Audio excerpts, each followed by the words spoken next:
की।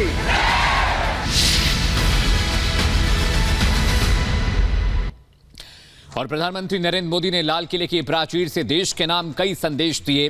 उन्होंने लगातार जनता से कहा कि किस तरह से सरकार आगे बढ़ रही है विकास पर, किस तरह से अर्थव्यवस्था को और बेहतर किया जा रहा है।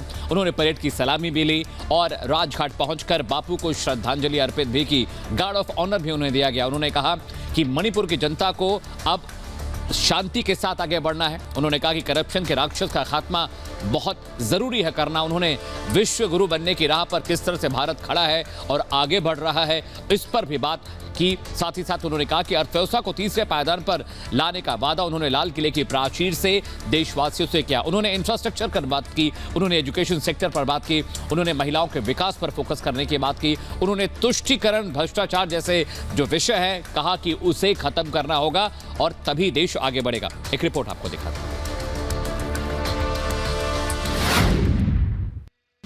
आज मेरे देश के लोकतंत्र में एक ऐसी विकृति आई है जो कभी भारत के लोकतंत्र को मजबूती नहीं दे सकती।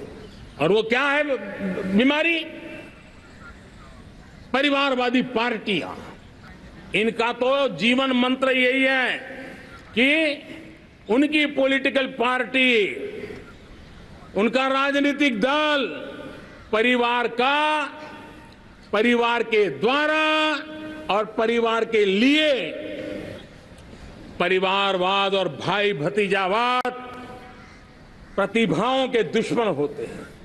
योग्यता को नकारते हैं, सामर्थ्य को स्वीकार नहीं करते हैं और इसलिए परिवारवाद इस देश के लोकतंत्र की मजबूती के लिए उसकी मुक्ति जरूरी है। तुष्टीकरण ने सामाजिक न्याय का सबसे बड़ा नुकसान किया। अगर सामाजिक न्याय को तबाह किसने किया है तो ये तुष्टीकरण की सोच, तुष्टीकरण की राजनीति, तुष्टीकरण का सरकारी योजनाओं का तरीका, इसने सामाजिक न्याय को मौत के घाट उतार दिया है। और इसलिए हमें तुष्टीकरण,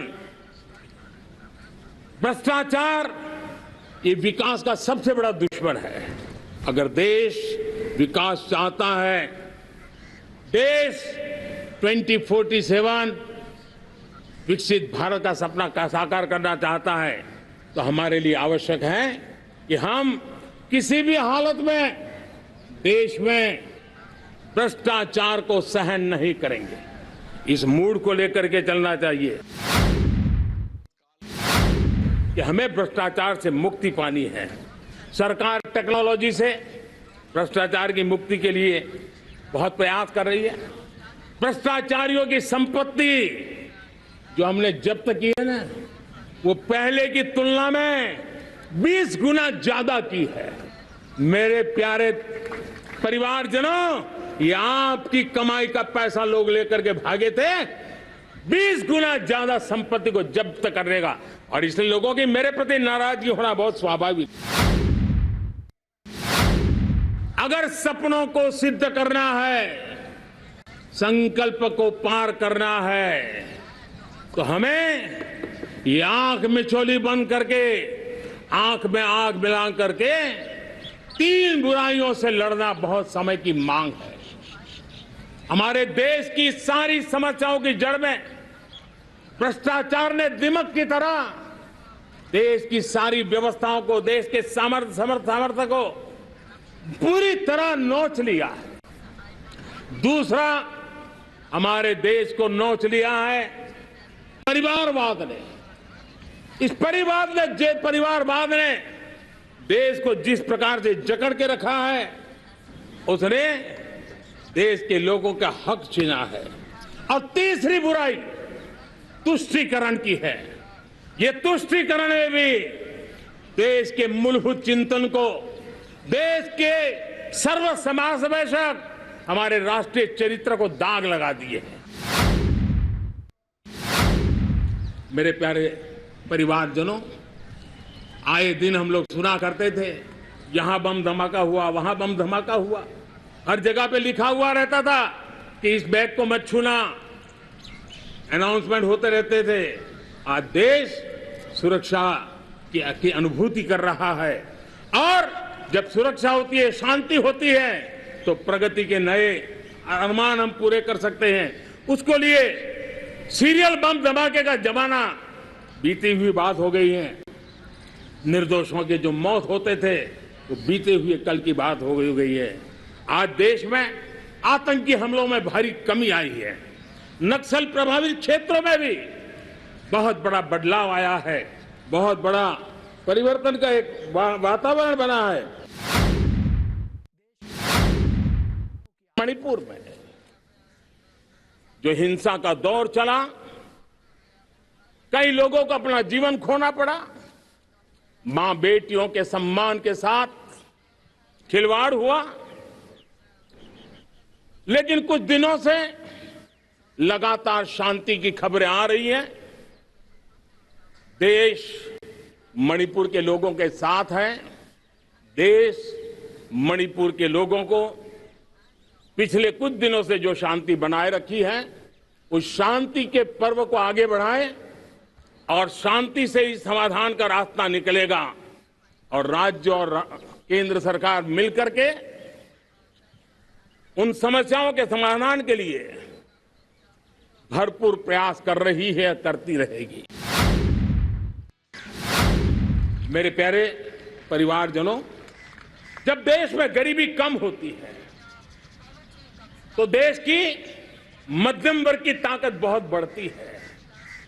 और अगर दुनिया में, और मैं आपको विश्वास दिलाता हूं, आने वाले 5 साल में मोदी का गारंटी है, देश पहले 3 वैश्विक इकोनॉमी में अपना जगह ले लेगा। ये पक्का जगह ले लेगा।